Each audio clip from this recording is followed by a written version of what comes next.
Good morning, शुभप्रभात मित्रांनो. Last 2 दिवस नव्हतो ॲक्च्युली, प्रॅक्टिस केली पण क्रिकेटला होतो. सो आपला आवडीचा गेम.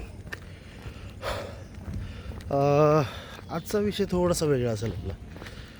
परवा दिवशी मी एक कोलेस्ट्रॉलबद्दल बोललो होतो, तर चला आपण त्याच विषयावरती बोलूया आज. कारण आपल्या शरीराचे मेन पार्ट्स तुम्हाला माहिती आहेत. मेन पार्ट्स एकतर आपला मेंदू वरती, मग त्याच्यात डोळे वगैरे, कान बिन सगळं आलं, नाकबिक सगळं आलं, दात वगैरे हे सगळं आलं मेंदूमध्ये, डोक्या पार्टमध्ये. त्याच्यानंतर आपलं हृदय, फुफ्फुस, जठर आणि त्यानंतर किडनी. जर हे मजबूत, हे हेल्दी असतील ना, तर तुम्ही हेल्दी खरं.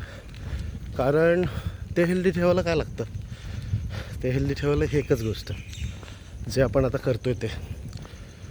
तुम्ही या माध्यमातून का होईना सगळेजण एन्करेज होत आहे, येत आहे, रस्त्यावरती उतरत आहे, खूप आनंद होतो आहे.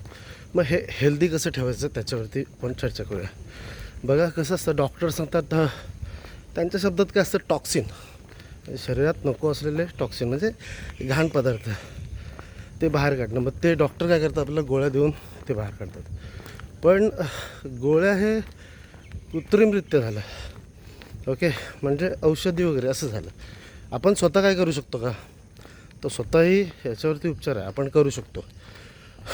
नको असलेले पदार्थ म्हणजे घाम, थोडक्यात खराब घाम. मग तो जर तुम्ही मॉर्निंगला काढलात, आपल्या शरीरात छिद्र असतात ते, त्यातून तो काढतो. पण त्याला काढण्यासाठी आपण प्रेरित केलं पाहिजे ना. आपण प्रयत्न केले पाहिजे की तो घाम, आपल्या घाणेरडं म्हणजे तत्त्व ते नको आपल्या शरीरात. मग जेव्हा ते निघतात ना, तेव्हा तुमच्या शरीराची एक सजावट राहते, म्हणजे तुमचं फिटनेस आहे चांगलं. तर त्या गोष्टीचा विचार करा. बघा, ट्युमर वगैरे या गोष्टी होतात, मग ते कशाने होतात? हे असलंच घाम वगैरे किंवा जास्त घाम बिम तयार झाला की तिकडे असं गाठबीट येणं, ह्या गोष्टी, चरबीच्या गाठ्या वगैरे, ह्या गोष्टी आपण जेव्हा घाम काढत नाही, मग ते आतमध्ये शरीरात साठून आपल्याला त्रास देणार. ओके, सो मी तुम्हाला अजून एक मस्त गोष्ट सांगतो आहे. गोष्ट म्हणजे आता एवढा दिवस प्रॅक्टिस करतो आहे मी. खूप 2 वर्ष मागे गेलो होतो यार. क्रिकेट खेळतो, तुम्हाला माहिती आहे सर्वांना. बॉलिंग चालत नसायची, मार पडायचा. पण कालचा दिवस माझ्यासाठी चांगला झाला, आणि ते फक्त ह्या सायकलिंगमुळं. आज जे काय तुमच्यासोबत मी महिनाभर आहे, त्याचं मला फळ सुंदररित्या आणि चांगलं काळ भेटलं. खरंच मजा आली कालचा दिवस पण. सो प्रयत्न करा मित्रांनो. आणि तुम्हाला एक सांगतो यार, गाडी आली आणि यांचा आवाज येईल. 2 मिनटं.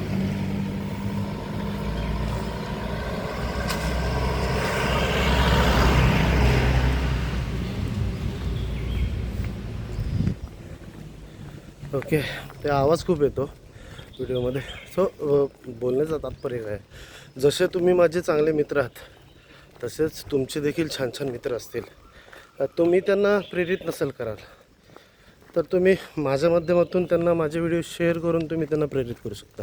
सो तुमच्या भावाचं प्रयत्न असतील की तुम्ही माझे मित्र म्हणून चांगले व्हा, तसं तुमचे मित्र देखील तुम्हाला हवेत, त्यांनासुद्धा चांगले करा, तर शेअर करा. सो भेटूया परत. खूप बोललो आज. बोलायचं बरंच बाकी आहे, कारण की तो हृदय आहे ना, हृदयाला मजबूत केलं पाहिजे. तो मेंदू आहे ना, त्या मेंदूला मजबूत केलं पाहिजे. ती किडनी आहे ना, तिचं फंक्शन व्यवस्थित केलं पाहिजे. मग ते करण्यासाठी हाच मार्ग एकच, दुसरा तुम्हाला मार्ग नाही. तुम्ही परमार्थ कराल तर त्याच्यात शांती भेटेल, पण तुम्ही प्रॅक्टिस कराल तर त्याच्यात तुमचं शरीर सुदृढ राहील. सो प्रयत्न करा मित्रांनो. खरंच या मैदानात सोबत अजून नवीन अनुभव शेअर करा. माझे मित्र संतोष निगडे साहेब यांनी मला एक चांगला काल एक मेसेज टाकला. त्यांच्याशी अजून बोलणं नाही झालं, पण बोलणार थोड्या दिवसात. सो थोडासा बिझी होता शेड्यूल. Santosh sir, sorry. बोलूया आपण. खरंच छान वाटलं तुमचा मेसेज, आणि असे छान मेसेज करत राहा. तर भेटूया. जास्त सुचत नाही आज बोलायला, थकलो आहे पण. सो बाय, आजपुरती घेतो रजा. भेटूया परत दुसऱ्या व्हिडिओमध्ये. So bye.